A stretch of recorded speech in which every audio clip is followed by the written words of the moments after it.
We now have some DAs in different districts and certain attorney generals in different states countering what had happened to Trump with the attorney general and DA in New York. They now want to look at Joe Biden and indict Joe Biden for his, let's say, corrupt business dealings or corrupt dealings in general while he was a politician, as a vice president and potentially as a senator of the United States of America. Now, it's one thing to just copy what Alvin Bragg did, the DA in the New York area, Manhattan region, because we saw that there was a lot of, we're seeing a lot of political theater, political prosecution. The DAs and the attorney generals, in this case, they're Republican. They're looking at certain instances, certain business dealings, and they see a lot of racketeering. Okay, so that's illicit business dealings. You can group them together using the RICO law, which would be considered unconstitutional. Like, that law in itself is unconstitutional, but it is on the books, and both parties use that as a standard to go after criminals. But in tandem with that, there are also people within the Biden family, such as Hunter Biden, and he has, for example, the wrongful disposal of a firearm lying on the form that you fill out to acquire a firearm. Those are both felonies. And now, while that technically is unconstitutional to even have laws on the books against the Second Amendment, it is still a law that is on the books that is enforced it's enforced by a ton of DAs, a ton of AGs. It just so happens that this family, the Biden family, is not being charged in tandem with a lot of other politicians, both on the left and the right. Now, we want to hold the same standard to any politician. It doesn't matter if you're a public servant, but just the fact that they are a public servant, and if you go higher up in the hierarchy of politics, you are protected by other people who are also committing illicit crime a good majority of the time. Or if they're not committing the illicit crime, they're connected to the crime in some way, or they're advocating for it in some way, or interests are involved. And so it just so happens that a lot of people at the top, they're not really held accountable by the justice system, because a lot of them are working together as a criminal group, as a criminal activity. Now, it's not like unpredictable crime. So if you go out in the street and some guy goes into a convenience store and they hold up the convenience store, that's unpredictable, unorganized crime. Then you have organized crime, where you have the mafia, the mob. In some nations, it's even integrated part of the status quo, the establishment system. Like in Japan, you have the Yakuza, and they can potentially do a lot of positive things for society, for the citizens of that nation. Again, not condoning it, just looking at this objectively. And then you have politics. Now, politics, we look at politics in a sense of, we look at our government officials in a sense of they have authority. They're here to uphold justice, so we're even throwing in the not just the executive branch, but the legislative and the judicial branch. We believe the American people, the majority of the American people, believe that these are figures of good. They're figures of having law and order, equal justice for all, equal opportunity, and they're going to properly penalize people when there is crimes that are committed that infringe on other people's individual rights, for the most part. It just so happens that when you pull the curtain and you see what's going on behind the scenes, a lot of these people are involved in their own corrupt business dealings, or their own corruption, not necessarily tied to business, but just their own corruption in general, where they're selling out, let's say, America's interests, which in that case that would be considered treason, and that's a felony, but that's the highest betrayal, the highest type of crime that you can commit in this nation, because you're betraying your own country. And all the rights that you have are pertinent to you being a citizen of this country.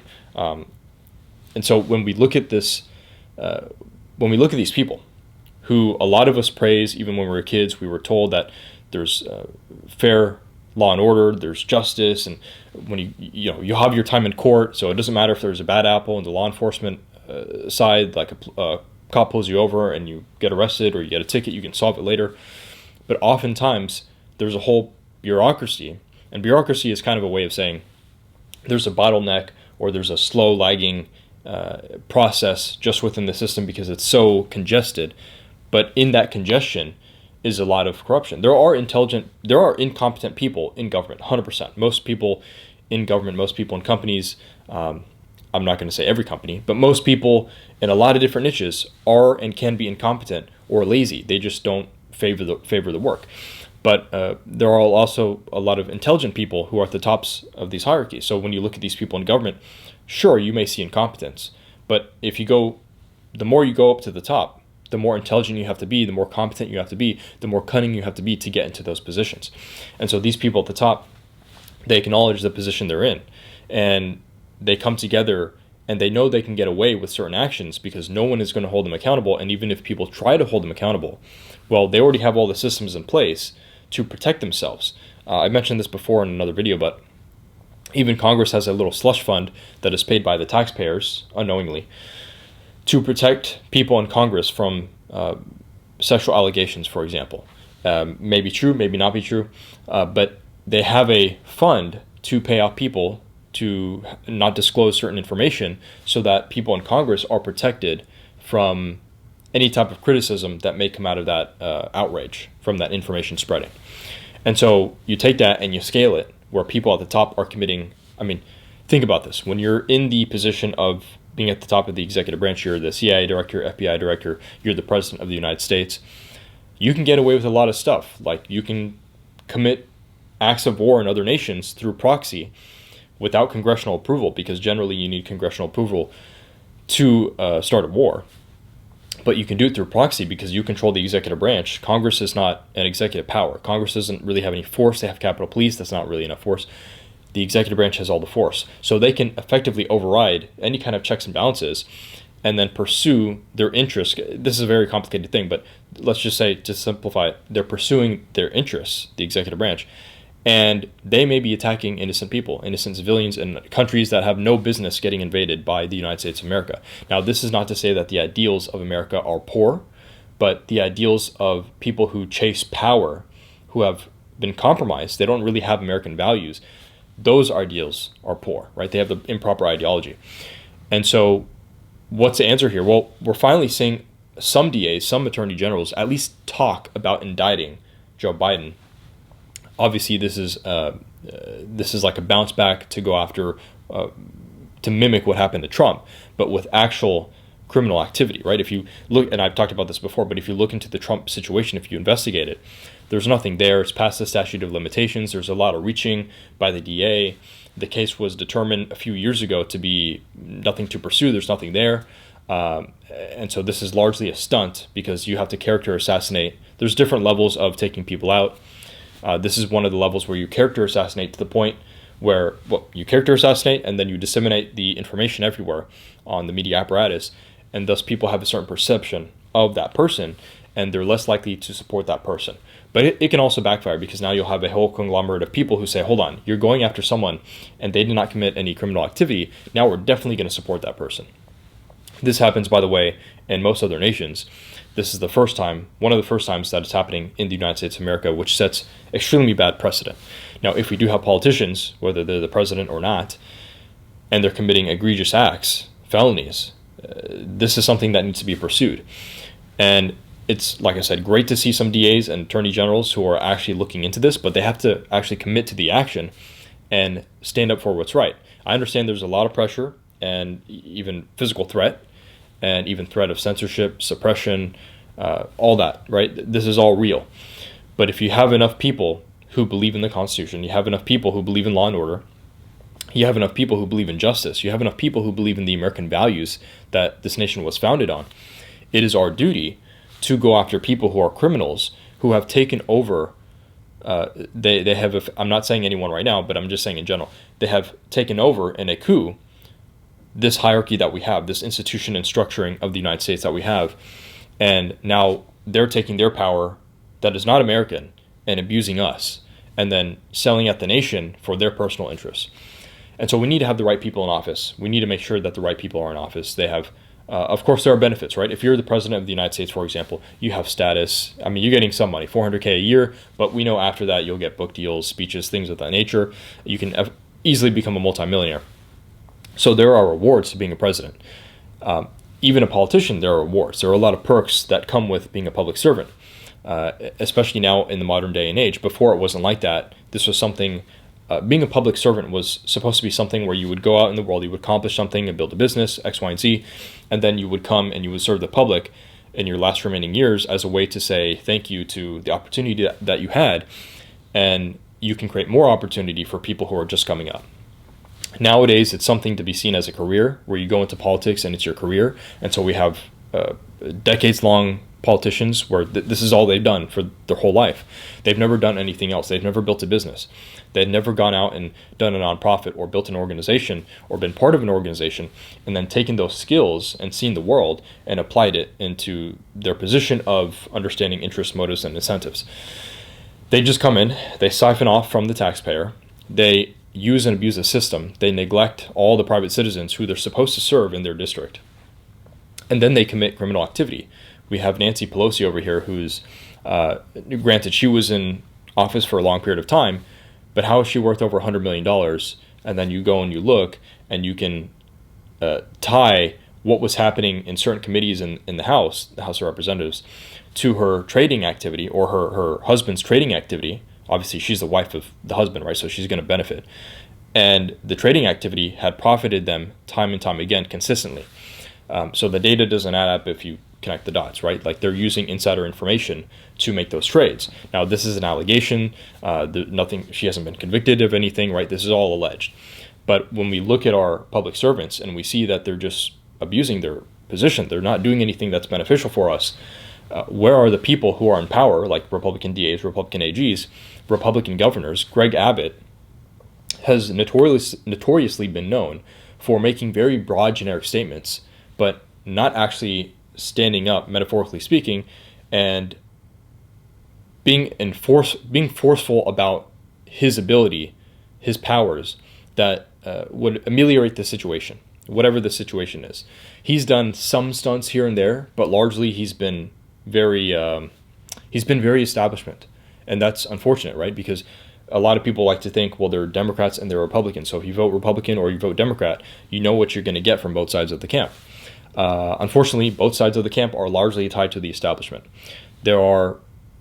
I will say there are more people, I've said this before, there are more people in the Republican camp who are outsiders. They're not part of the establishment, but a good majority of both sides are part of the establishment. So it doesn't make a difference when you're both going into the same direction, just at different speeds.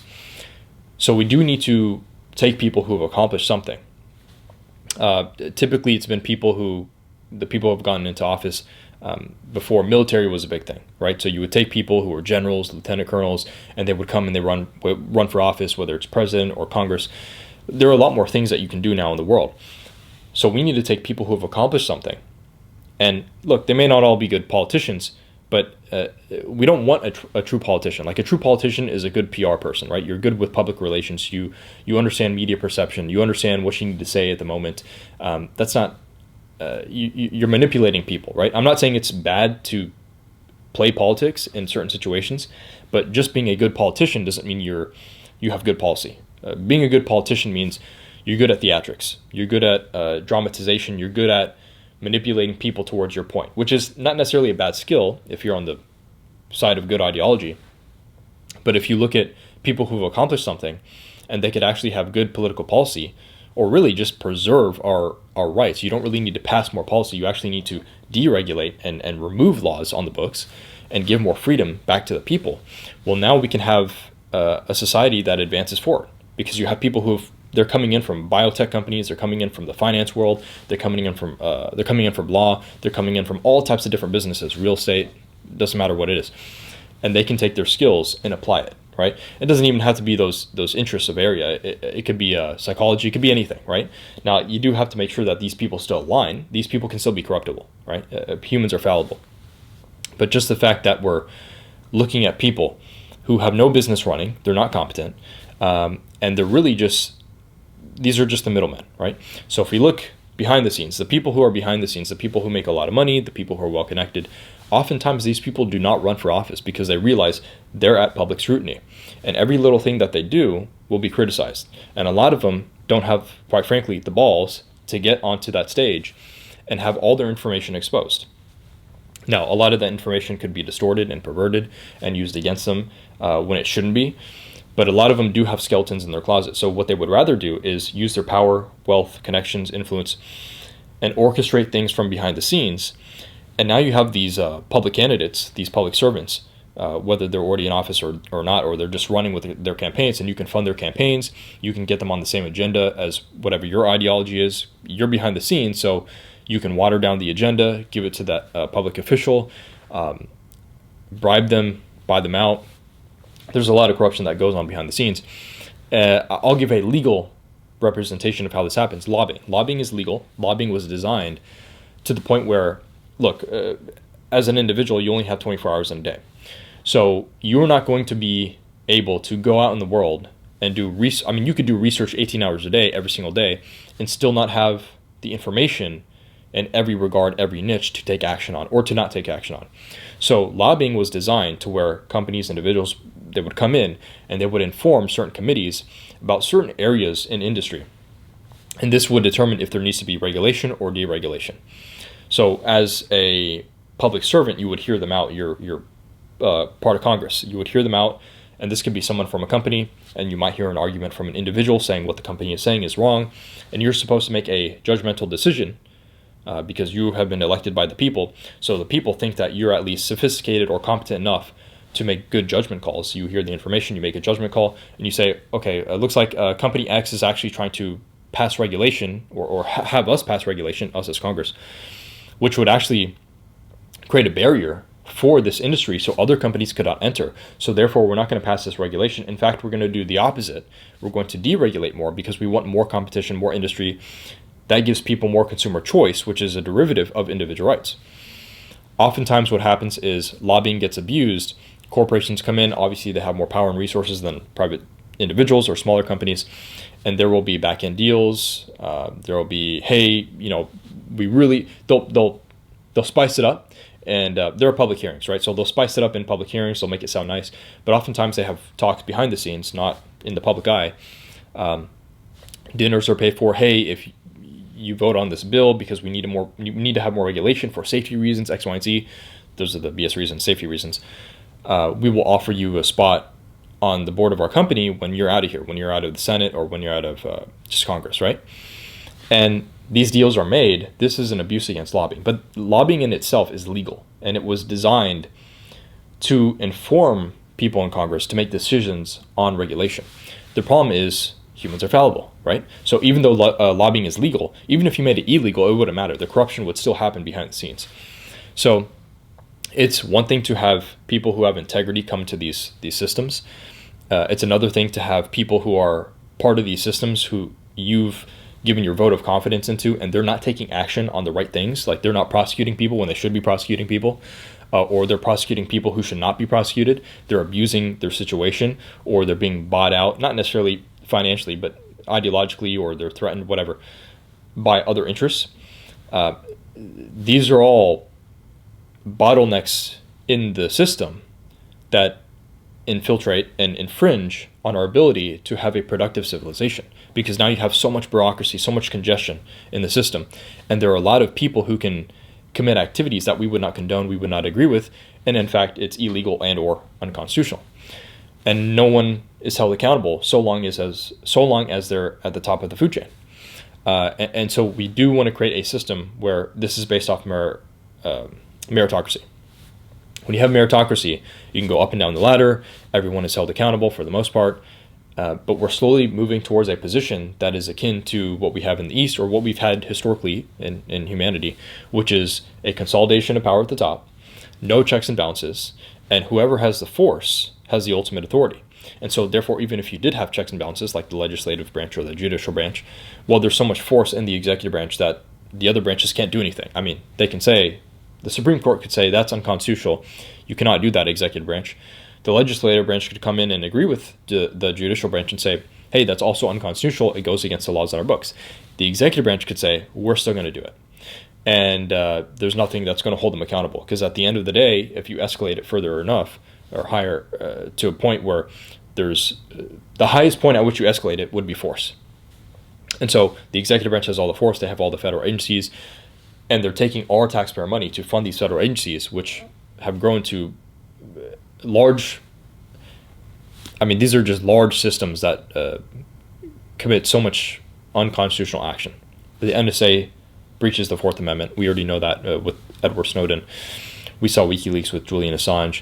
We saw all this information come out of what these federal agencies were doing, not just at the behest of people at the top of the executive branch and in the White House, but they're creating their own factions, and they have so much funding. They have billions, tens of billions of dollars in funding that even within their own factions and these own agencies, they can go against what the White House says, and they can do their own thing, and the people in the White House can't even stop them. So a lot of this has run amok, and we need to have people who are positioned in positions of power in different states, different districts, different areas of the nation, and they have to hold other people accountable. There has to be people who support these people in power, support these AGs, support these DAs, and say, yeah, that's wrong. We need to prosecute this person. We need to go after this person. We need to show the public some transparency about what's going on. The more we let these criminals rule, the more criminals are going to jump into the system and keep doing what the previous criminals have done.